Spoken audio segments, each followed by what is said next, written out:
what to do, 2 4 balls and the whole lot, and he arrives in. He wasn't my favourite person now, because I was an Arnold Palmer man. Palmer was the people's You champion. probably told him that as well. Did not tell him You'd be that. good man to say But that. anyway, he came in anyway, and he was grumpy, and he Yeah, and was. where is he? Ballybun. It's in Ballybunion with Tim Annie. And I went, he was there and he was introduced and the whole lot, and I was introduced to him, and everything was fine. And he's not in, this was 1989, and he won the Masters in 86. So he was still a great player. But anyway, he was a bit overweight, and his back wasn't great.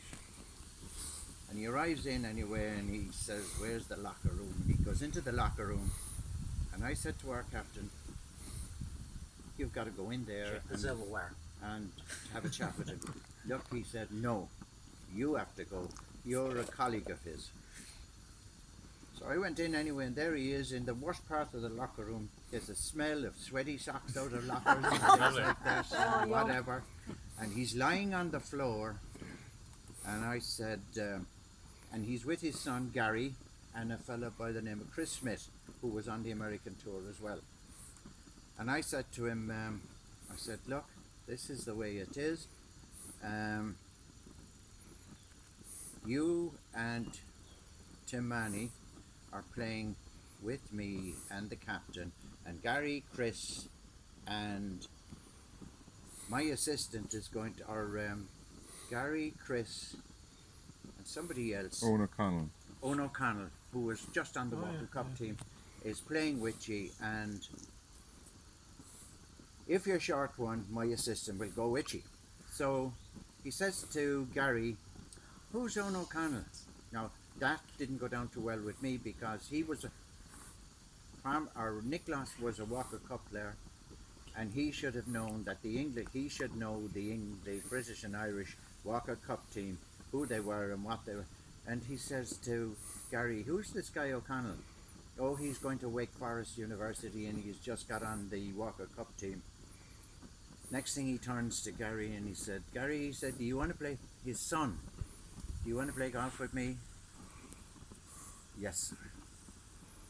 The son says, "Chris, do you want to play golf with me?" "Yes, Mr. Nicholas."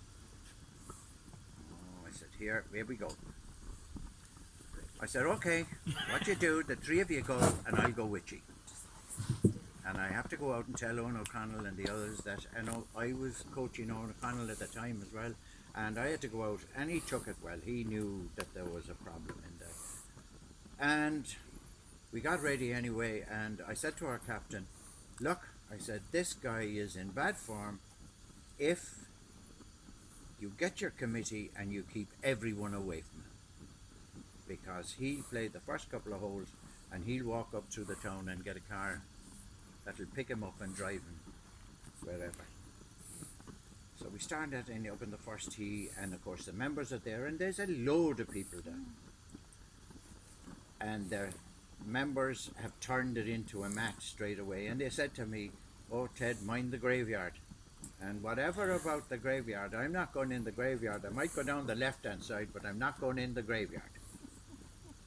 And I hit it down, good shot, was fine.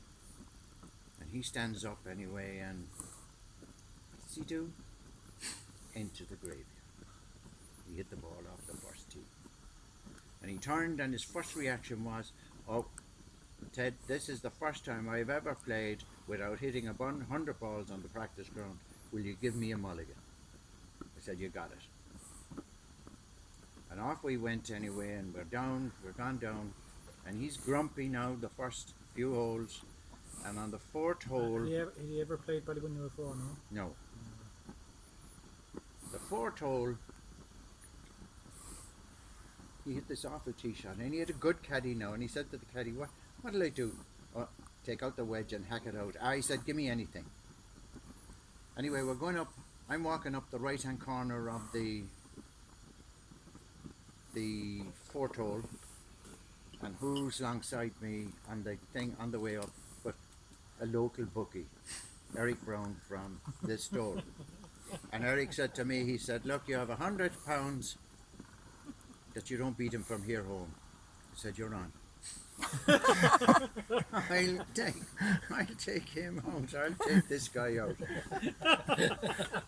But he had said to me 3 years after he won the Masters. 3 years after he won the Masters, and he said to me he said, Ted, I want you to drive off every tee first. I said, okay. We came to the 9th anyway, and the money is on and the whole lot, and there's 2 tables. The committee have put 2 tables out, drinks and food and the whole lot. And I'm not interested in that. I'm only interested in the game of golf. And I walk from the 9th green, the 50 yards to the 10th tee, and I stand up and I whip this ball straight down the middle. And he comes up 10, 15 minutes later, and he said, Ted, you've driven. He said, you have to drive again. I said, no way. My ball is down the middle, and I'm not driving again. And it's my second ball anyway. Yeah, and I told him where to go, where to hit it, and he did.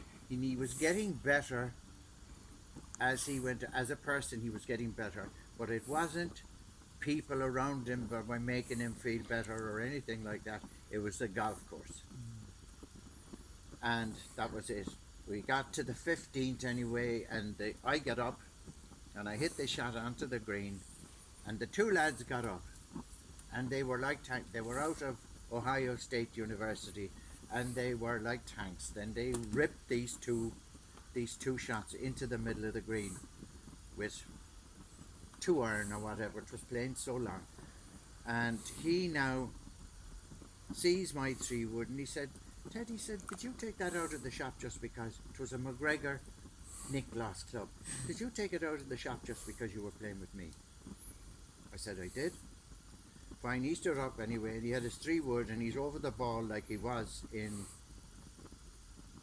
St. Andrews the year he took off the jacket against Doug Sanders and hit the ball, and he's over the ball, and he said, no, my pride won't let me. Threw the 3 wood back in the bag and took out a 2 iron, 8 feet, and canned it. Yes. That was grand. We came to the 18th, and I'm walking up the right hand What's the score on the 8th? What's the score? level. I'm walking up I'm the. getting nervous now. Yeah. I'm walking up the Are Paddy side. Power still taking back from this game? I'm I'm walking. wondering if it's my golf so bad because I didn't hit the 100 balls before I did. I'll tell you, you upset Tom Morris, sir. But anyway, I'm walking up the side of the 18th green, and who's alongside the corner of the green but the bookie? And he said something to me, and there was laughter and crack all around the green. And we're both about 15 feet from the pin and 2. And he walks up to me and he says, what was that all about? Well, I said, I tell you what now.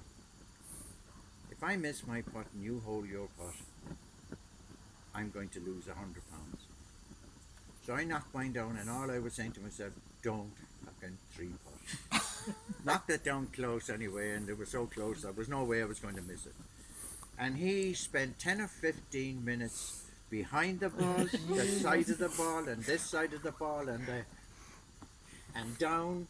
He went down off the green to look at the putt from there, and came back and gave it a box off the green. And there was a cheer.